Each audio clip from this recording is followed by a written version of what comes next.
The Virginia Cable Telecommunications Association and your local cable provider presents Cable Reports.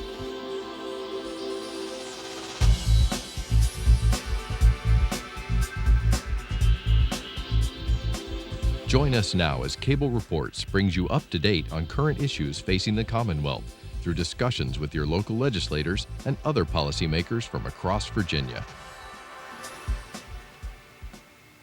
From the General Assembly and the City of Richmond, I'm Woody Evans for Cable Reports, brought to you by the Virginia Cable Telecommunications Association, connecting Virginians to their government. We're very pleased to connect you with Delegate Ken Plum from the House of Delegates. Good to see you, Ken. Woody, it's always good to be with you. Thanks for the Cable Association for doing these shows, and for my local Comcast affiliate for showing them. Well, thank you for being here. We know how busy you are. Now, this is what, your 36th year in the House of Delegates? Correct. Yes, sir. 36 years. Some changes over that time, but I'm pleased to still be able to be of service to my constituents, and obviously I'm very appreciative of my voters sending me back.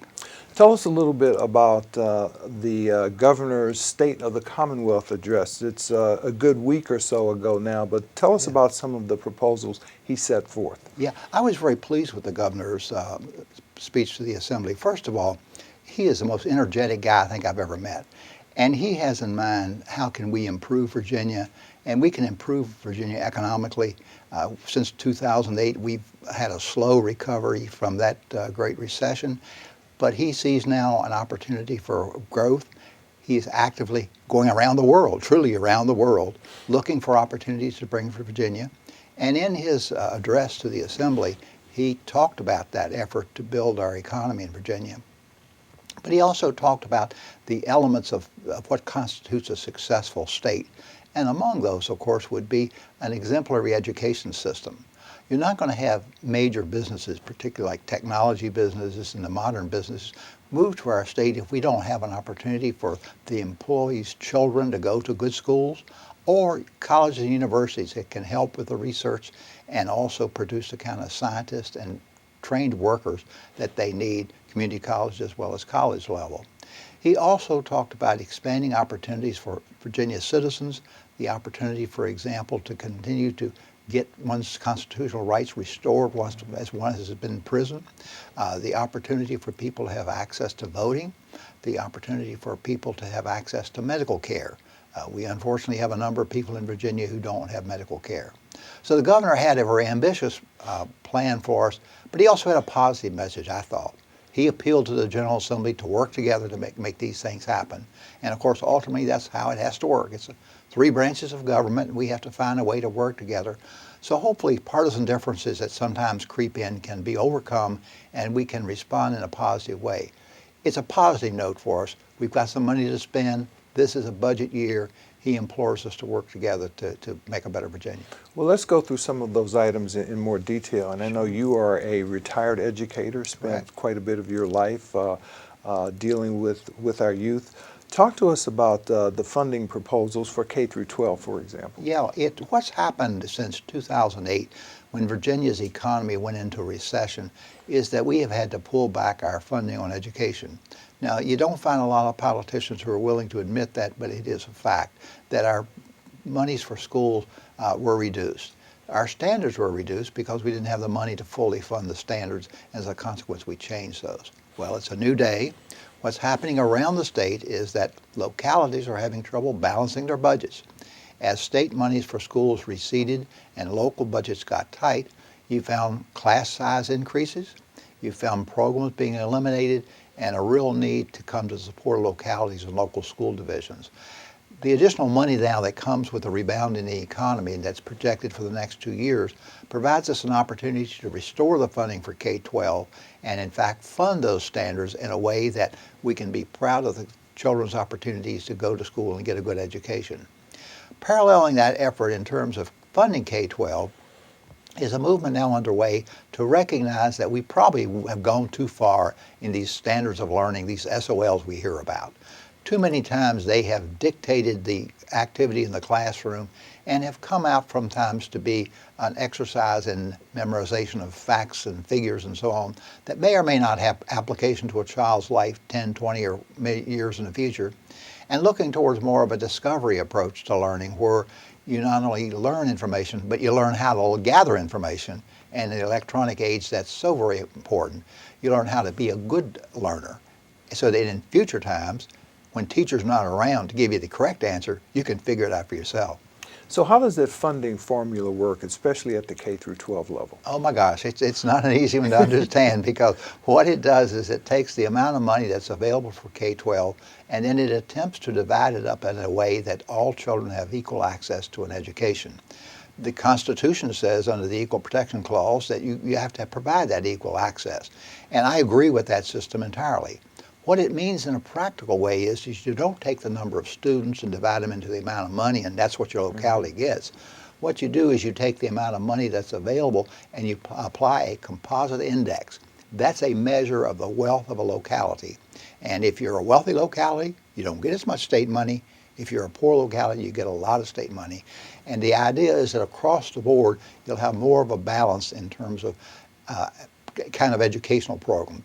So the kind of education you get then would not be dependent upon where your mom and dad settled in or grew up or whatever. It would be dependent upon how it is that you take this money that's available across the board and make it try to equalize the opportunity.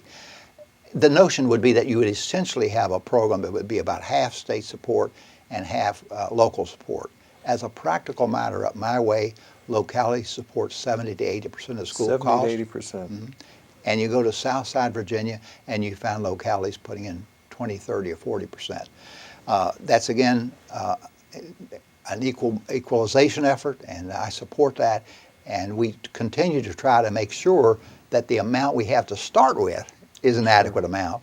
And then when we have an adequate amount to start with, we can then meet the individual needs of schools. Now, what about the higher cost of teacher salaries, for example, in your district? Yeah. Is that taken into account? It has been over the years, and there's always a continuing debate that the composite index does not really measure adequately the difference in cost of living. It essentially measures the wealth of a region, not the cost of living in that region. And what we've done in recent years is to have a cost to compete factor that tries to make that equalization so that localities like Fairfax have gotten an additional allocation to make up for the fact that it costs more to live in Fairfax. That discussion is still underway. We still want to try to improve that cost to compete because that is a way in which Fairfax over the last couple of years has really lost some money. And Fairfax now is trying hard to balance its budget. And we got to try hard here to make sure that we help them out by getting adequate state money flowing back. How does the state of Virginia compare in terms of its funding levels for K through 12 to other states? Do you have any idea? Yeah, overall, we're about in the middle as it relates to overall funding for public education. But if you take a look at the state share of education funding, we're in the lower quarter of states. We don't do as well as a state funding our schools. Our localities have been willing to make up the difference.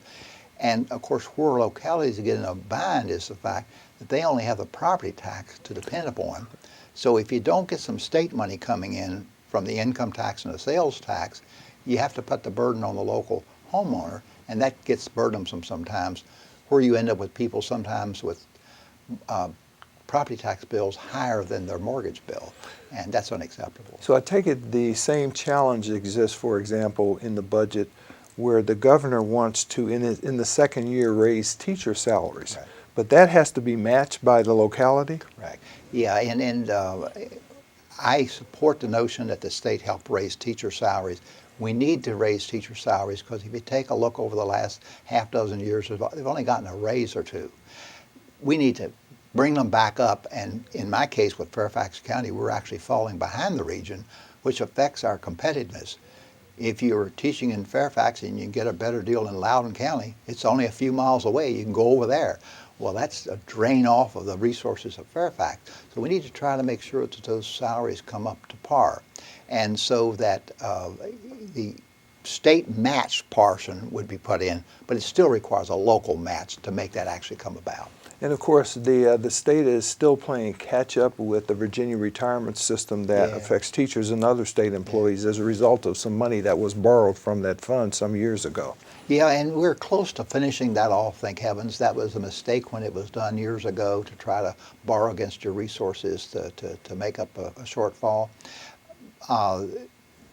I trust we don't fall into that again, but we need to recognize that with teachers, when you talk about their compensation package, when you were talking about recruiting and keeping teachers, salary is one piece of it. But the other really big piece for teachers and for state employees is the retirement package. So we need to keep that retirement package in place so that it attracts new teachers to come to us, and it responds to teachers who've been with us by giving them the rewards of their efforts over many years. Now, you mentioned the standards of learning earlier, and there have been reforms that are being implemented. Are there other reforms that are needed, in your opinion? Yeah, I think we still are way at the top in terms of how many tests we give. The test, first of all, they take a long amount of time from instruction, because when we say to teachers, this is what we measure as important, well, guess what? Teachers are going to teach that, and they're going to drill you and so on, because you got to get the scores up. That's what we've put emphasis on, the test scores.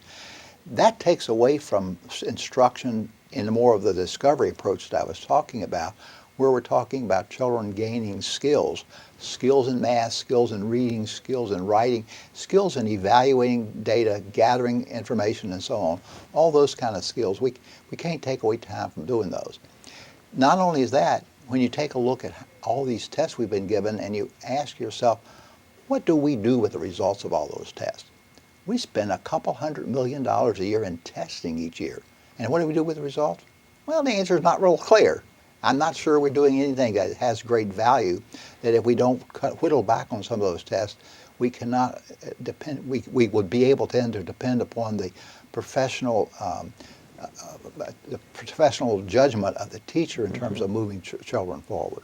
So I think we still need to whittle back some more on them. And of course, you've been a champion of early childhood legislation throughout your career. Why is that so important? Well, if you look at school programs that we've been funding for 100 years, and you look at what's the information that we've got to say that these schools are the best we might have and so on, the information is kind of scanty. But if you take a look at preschool education, the research that's been done over the past 10 years proved time and time again the value of spending money up front, so you don't have to spend a lot of money in the future.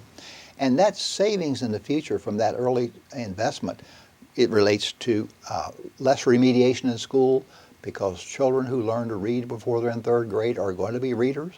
If they don't learn that early, and if they don't have the opportunity at home, for example, to learn to read, they start behind and they tend to stay behind. That costs us money with remediation.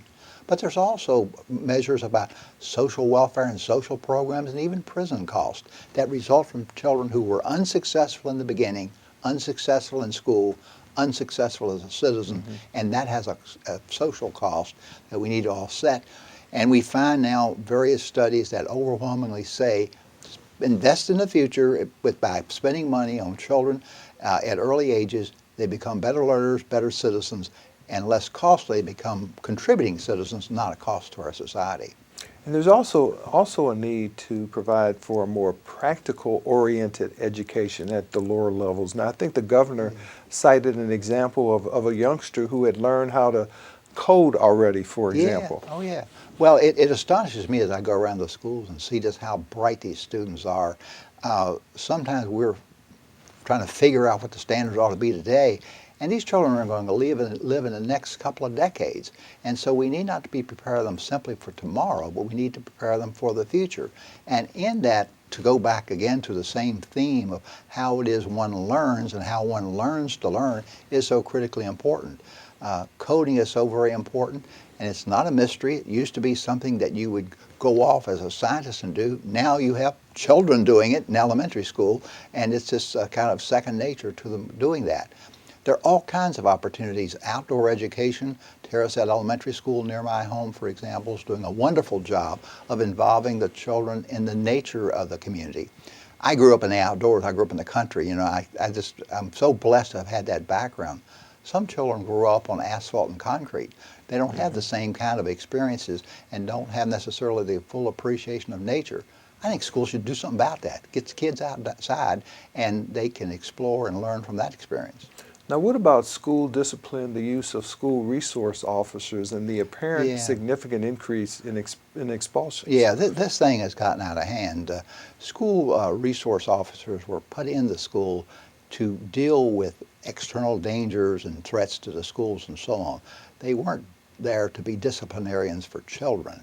And what's kind of gotten mixed up in all this is that you will find now in too many school divisions that a child who is having difficulty in school gets sent to the resource officer who might interpret their behavior and acting out as somehow being criminal, and next thing you know, they're in juvenile court. It's gotten out of hand. We need to step back and say that sometimes when children act out in school, there's an educational reason why that's true. And we need to have guidance counselors and good school administrators and teachers work with those children to get them to be good learners and to adapt to the school situation, not have a police officer enforce that. So I understand the dangers that some people feel and threats to the school, and that's why we have the resource officers there, but we shouldn't get them in the business of disciplining the children for activities that are childlike. These are kids that we're talking about, and you don't need to put them in jail because they're truant one day or they have a little tussle on the playground. That's not criminal activity. Now, the only way that we can transform the Commonwealth into a new Virginia economy is to lay the foundation so that there is a ready workforce available for new employers and for the ones that we have. And of course, our community colleges are going to play a great role in that. Yeah, you know, what's happened over the past several decades, and as you indicated, I've worked for Fairfax County Schools for about 30 years, and the transformation that has come about, and it seems to be accelerating, where there's no longer a sharp line between what's high school and what's college, and you have a number of programs that overlap the two. So the introduction, for example, to children who are advanced in their learnings and so on, who want to start taking community college classes, and these community college classes, so many of them prepare children and young people for the new economy, that they be able to do that. We now have throughout Virginia cases of where children graduate from high school and get their associate's degree the same year. I think that is healthy. It gets them on the way to being productive in a new economy. It gives them opportunities. I'm also a strong believer in lifelong learning. You don't just learn at school and then it drops. When you gain the skills of learning, you learn throughout life, and heavens knows in the changes that we see now and the changes that you and I have seen in our lifetime, you come to recognize how much acceleration there's been in that change. So to have people be good learners and to recognize that community colleges play a key role in this. Not everybody is going to be the CEO or the CIO or whatever of a large corporation. Not everybody is going to be the chief scientist. Behind all that, there's going to be a lot of technicians, a lot of service workers, and so on. And the training for them is not necessarily a four-year college. Not saying that they shouldn't go to the four-year college, but if they choose not to, we need to have an avenue for training them, and the community college provides that avenue. And so those certifications are important for our veterans as well, especially those who are returning from theaters of war, who have garnered rich experiences in doing things that hopefully will translate into credits for them. Yeah, we can't do enough for our veterans. I tell you, we send them off to war, and we make that judgment for them. Sometimes they volunteer, but we essentially make the judgment for them as to where they get sent to participate in activities. And we need to make sure when they come back, and gosh knows they're not necessarily the same folks who come back. Lots of them have lots of challenges that need to be met. And the community college, again, is a good avenue, but making sure that there's access to that in terms of making the tuition affordable and so on, we need to make sure we take care of our veterans. And I understand there are two new service centers that are on the agenda in terms of money to establish, one in Hampton Roads and one in Northern Virginia. Yeah, we need to get on with that. We've been talking about that for years. Let's do that. You know, we have veterans in our midst right now who need those services, and they're behind, and we need to catch up. Now, how do we help those students who do want to go on and matriculate at one of our institutions of higher learning, because the cost of higher education has just gotten out of control as well? Yeah, and we're working on that. We're working with our universities to try to reduce the cost of higher education, but also too to make sure that the loan programs and so on, the financial aids that's available to students turned out to be affordable. Too long time we've had here where the affordability of college was dependent upon you being able to get a loan. Well, that meant you got your bachelor's degree and a big old loan payment, so that's not acceptable either. So you're seeing a movement now among the colleges and universities to try to limit their costs. The governor's budget has a significant proposal in it for increasing financial aid, and I think those combined will get us back to a better level. It used to be, believe it or not, just a few decades ago, when you went to college, you paid a quarter of the cost. Now you go to college, you pay 80% of the cost, and that's gotten out of kilter.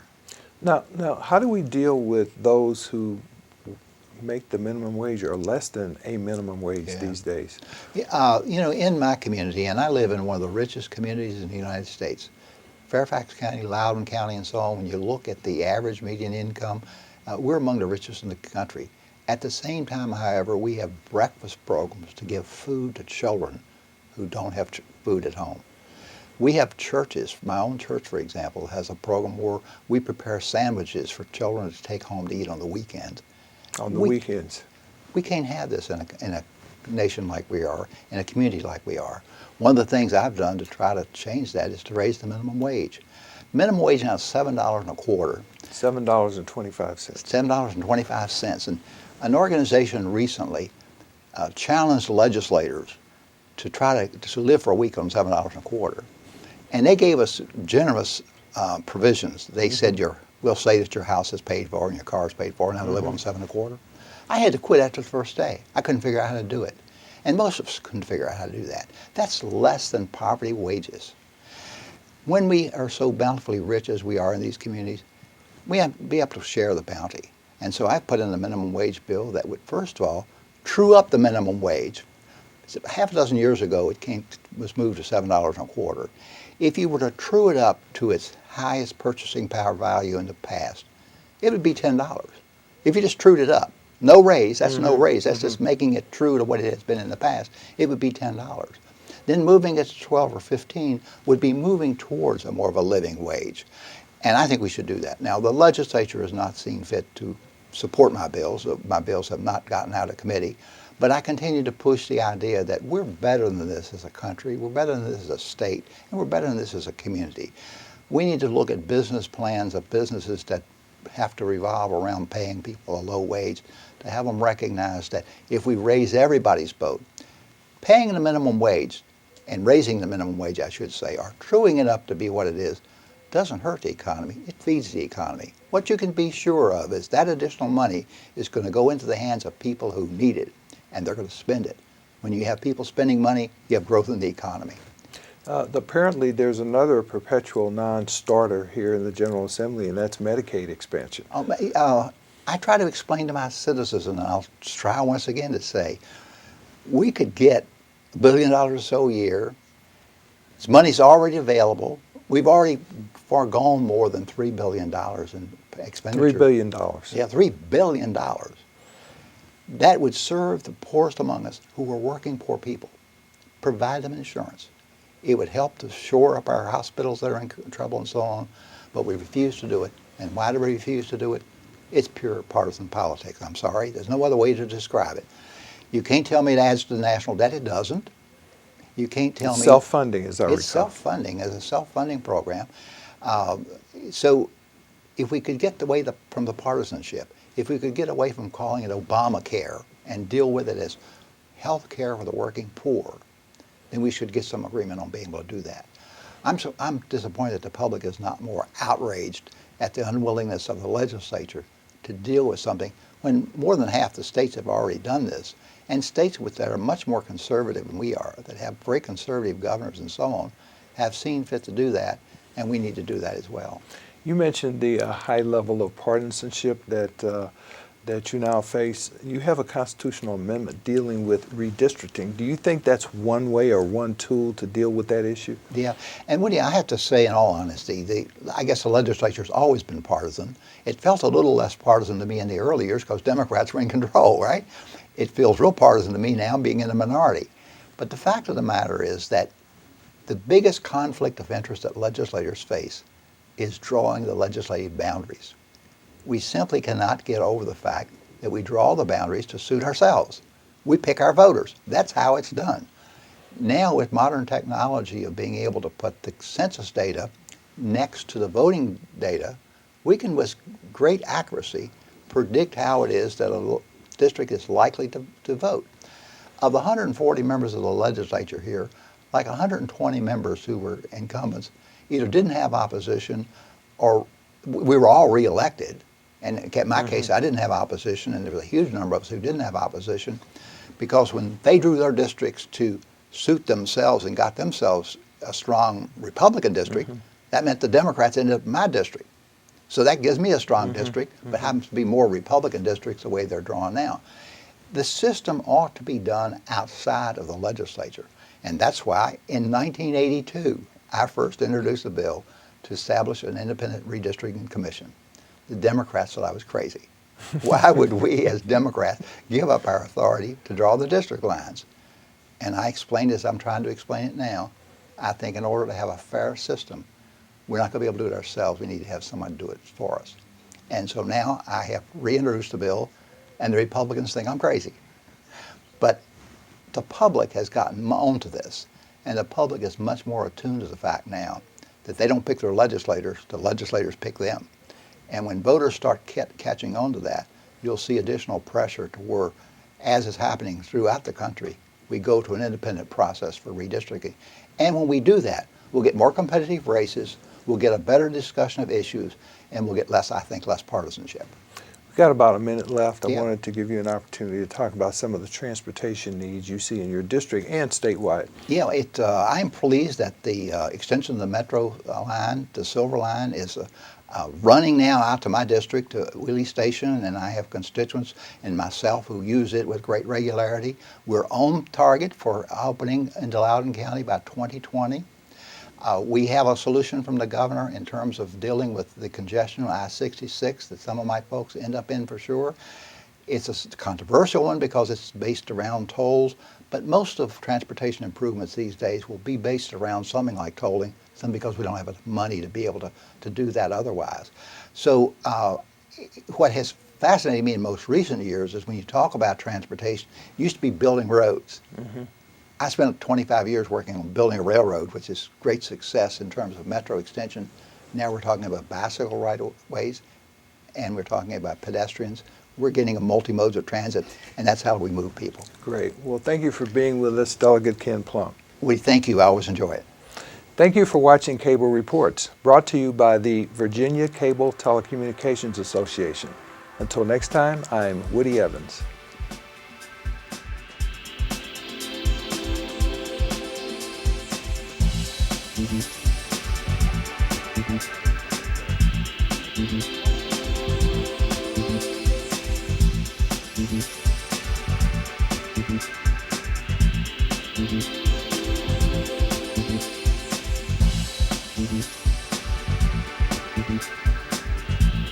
Mm-hmm.